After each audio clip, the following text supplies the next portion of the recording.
प्रशांत किशोर के बयान का विश्लेषण करके और उसके रहस्य को डिकोड करने के लिए पहले कुछ आंकड़ों की जानकारी जरूरी है।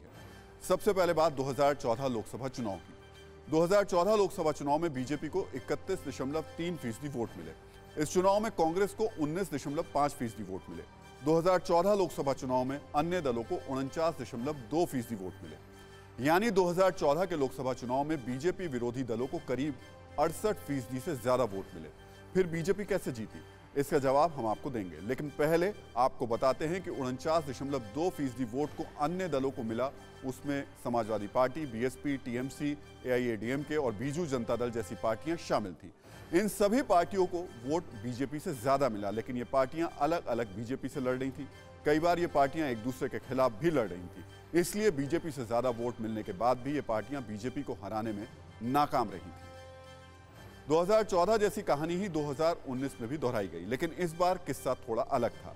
2019 लोकसभा चुनाव में बीजेपी का वोट बढ़कर 37.7% हो गया। कांग्रेस को 2014 के मुकाबले कुछ ज्यादा वोट मिला और उसे 19.7% लोगों ने वोट दिया। अन्य दलों को 42.6% वोट मिला। इस 42.6% वोट में टीएमसी, वाईएसआरसीपी, लेफ्ट और अन्य पार्टियां भी शामिल थी। इस चुनाव में भी बीजेपी विरोधी पार्टियों को 62% से ज्यादा वोट मिले, लेकिन इसके बाद भी बीजेपी को ज्यादा सीटें मिली और बीजेपी ने दोबारा केंद्र में सरकार बनाई। अब आप समझिए कि आखिर प्रशांत किशोर क्या कहना चाहते हैं। प्रशांत किशोर कह रहे हैं कि जो पार्टी राष्ट्रीय स्तर पर 30% से ज्यादा वोट हासिल करती है, उसे जल्दी सत्ता से बाहर करना संभव नहीं है। ऐसा क्यों है, इसे भी समझते हैं। देश की राजनीति इस वक्त 33% और 66% में बटी हुई है।